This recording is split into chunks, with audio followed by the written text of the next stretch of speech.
When you pitch a game as a cross between Afterburner, Star Fox, and Tempest, you better believe my interest has piqued. That's the case with Voxel Blast, the newest space shoot-'em-up from Seba Software and Arts. It's a simple concept that pulls inspiration from some of the best action games of all time. But instead of reminding me of the good old days, this shooter left me angry and frustrated. When a giant space supercomputer takes control of Titan IV, it's up to a seasoned fighter pilot to rush in and terminate the rogue agents. This sends us on what should have been an exciting adventure filled with fast action and intense dogfights. Sadly, Voxel Blast squanders its promising premise by trapping players in tight areas with some of the most aggressively annoying bad guys I've ever seen. At first blush, Voxel Blast seemed large and wide open. You weave your way through objects that look like giant flying pretzels in an attempt to find portals filled with enemies. But don't be fooled by the vastness of space, because the moment you zip through that portal, the game switches to a small confined sphere that will test your love for shoot-'em-ups. Inside the sphere, players will contend with wave after wave of polygonal enemies.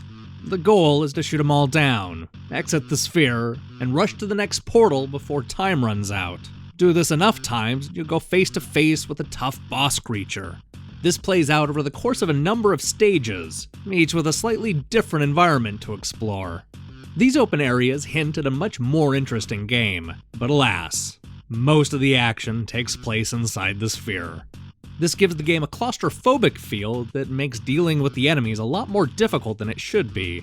There's not enough room in the enclosed battle zone to fly away, and there's never anything to hide behind.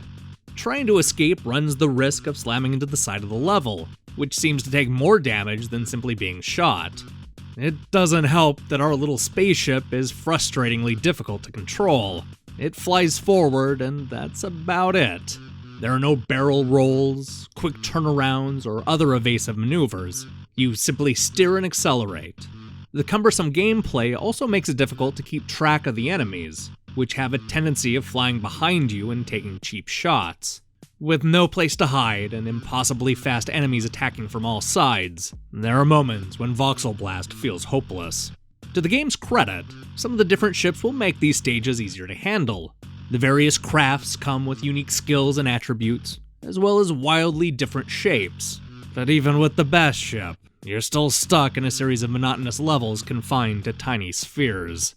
Even when the game is throwing out new enemies, every battle feels the same. Voxel Blast is as repetitive as it is frustrating. Thankfully, the dull campaign is not the only mode. The game breaks free of the sphere in the challenge mode, which sees players racing to hit a bunch of checkpoints in time.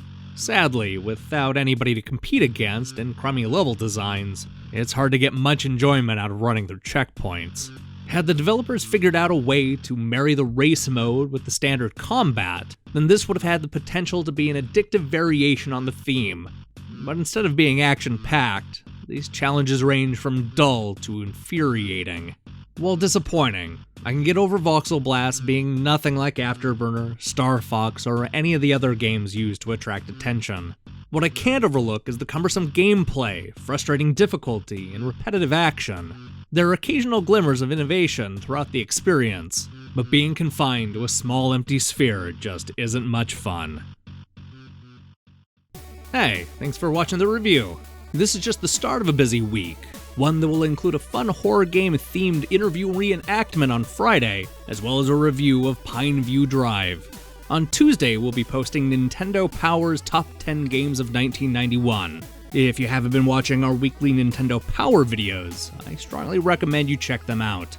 We've looked at the best and worst games of 1989 and 1990, and there are some real surprises. Anyway, you should click the subscribe button and support what we're doing here. Until then.